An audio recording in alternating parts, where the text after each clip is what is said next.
The Cabot project has been heavily criticized by many in the public sphere since news of the golf and luxury vacation development came to light.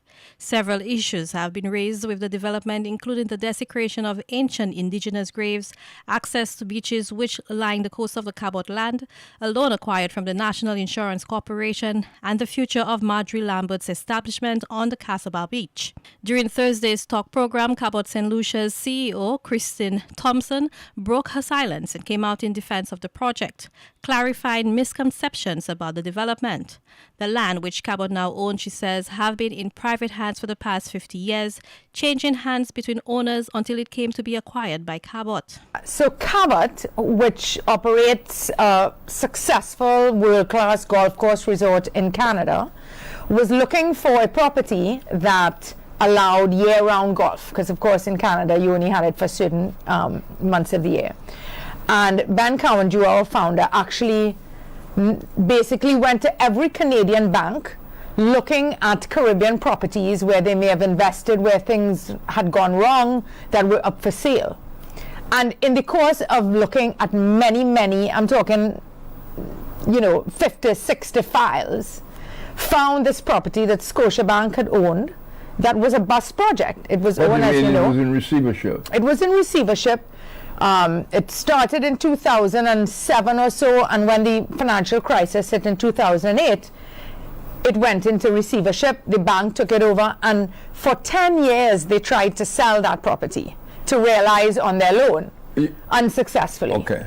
Until Cabot came around and negotiated with the bank to buy the land. Civil society groups like the Saint Lucia National Trust had raised issues about non-access to public beaches in the area of the project. That, says Thompson, was a non-issue. It's a law in Saint Lucia. So if I didn't give access to all Saint Lucians, to all beaches, we'd be breaking the law. As to how the NIC came to be involved in the project, the Cabot CEO explains that there was nothing untoward about it. Was it the Prime Minister introduced you to the NIC? No, we were coming to Saint Lucia regularly during that time and were introduced to basically the financial sector, some of the banks, the NIC, the insurance companies, etc. Last month, the NIC informed by way of a press release that it had received $29.4 million from Cabot as repayment for the $27 million loan it got from the corporation.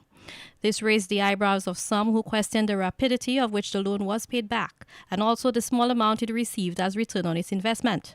Thompson explains that the loan was repaid mainly because of the negative feedback from the public concerning the loan. We felt that it was, sort of in best response to managing all the stakeholders of the community to pay back the loan, because people were perceiving that this was a sort of an alternative use of funds that were earmarked for their retirement benefits. And in fact, it was not. The way these institutions work is that we collect dues, you invest them, you make a return on capital so that you can afford to pay future obligations.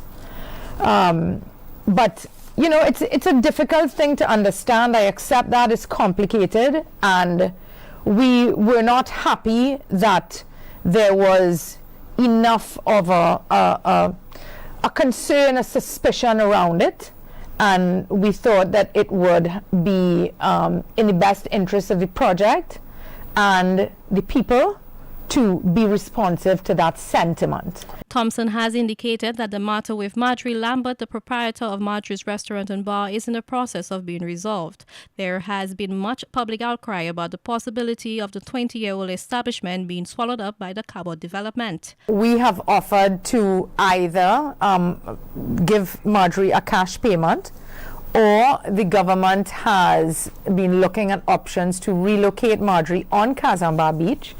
Cabot has committed to rebuild Marjorie's restaurant, architect design, lovely design, build parking for St. Lucians on the Casabah Beach, shower facilities, washroom facilities, a picnic area, some vendor huts, and I think a proper road.